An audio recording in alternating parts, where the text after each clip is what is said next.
প্রধান বিচারপতি সৈয়দ রেফাত আহমেদ বলেছেন, ধর্মের অপব্যাখ্যায় মানুষের মধ্যে বিভেদ সৃষ্টি হয়। সাম্প্রদায়িক বিভেদকে প্রতিহত করার সর্বোচ্চ চেষ্টা করে একে সম্প্রীতিতে রূপান্তর করতে হবে। কারো উস্কানিতে পা না দিতে আইনজীবীদের প্রতি আহ্বান জানিয়েছেন অ্যাটর্নি জেনারেল। পরাগ আজিমের রিপোর্ট।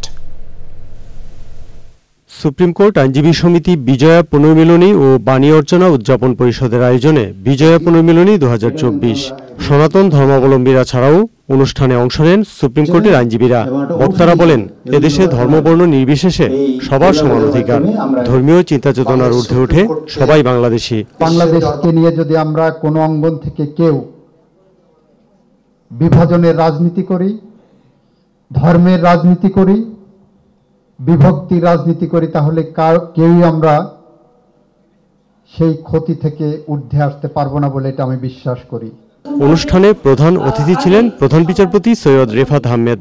ধর্ম আমাদের উদারতা, মানবিকতা, অসাম্প্রদায়িকতা ও সহিষ্ণুতা শিক্ষা দেয়।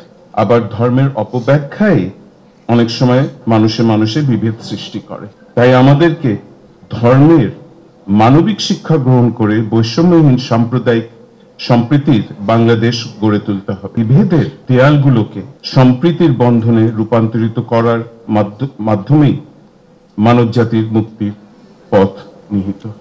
আইনজীবী সমিতির সভাপতি ব্যারিস্টার মাহবুবউদ্দিন খোকন বলেন, সুপ্রিম কোর্ট হবে সাম্প্রদায়িক সম্প্রীতির সবচেয়ে উজ্জ্বল দৃষ্টান্ত। পরাগ আজিম, চ্যানেল আই, ঢাকা।